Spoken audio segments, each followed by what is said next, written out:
আমাদের চোখও যদি সুন্দর হতো তাইলে আমরা বুঝতাম মানুষগুলো কত সুন্দর। আমরা মনে করি ধলা হইলেই সুন্দর, কয় ধলা ধলা এটা সুন্দর, ডাকাইত এগুলো ডাকাত। একটা মানুষের চেহারা স্কিন যদি কালো হয় এর মধ্যে একটা সৌন্দর্য আছে না নাই? একটা মেয়ের স্কিন যদি কালো হয় তারপরও চেহারায় সৌন্দর্য আছে না নাই?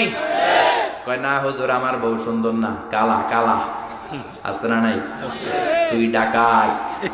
তুই কি ডাকাত?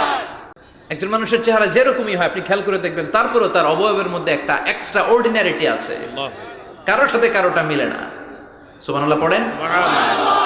এজন্য প্রতিদিন স্ত্রীরে বলবেন, স্ত্রী তুমি সুন্দরী, তুমি অনন্যা, তোমার চাইতে সুন্দরী গোটা বিশ্বে কেউ নাই। কইবেন না? মুরব্বীরা কয় না, কইতাম না, আগে কইয়া ফেলাইছি। এগুলো বলবেন, এগুলো বললে স্বামী স্ত্রীর মধ্যে ভালোবাসা বাড়াই দিবে কে? আল্লাহ। আমি প্রায় এগুলো বলি, উৎসাহিত করি যে স্বামী স্ত্রীর মধ্যে যে ভালোবাসাটা এটা পবিত্র, এটা জান্নাতি। সুবহানাল্লাহ। এই ভালোবাসা জান্নাতে শুরু হয়েছিল সাইয়েদনা আদম আর হাওয়ার মধ্য দিয়ে। চিল্লায় কোন ঠিক কিনা? স্বামী স্ত্রী দুইজনে একের হাতের সাথে আরেকজনের হাত মিলালে হাতের সগীরা গুনাহ মাফ করে কে? আল্লাহ।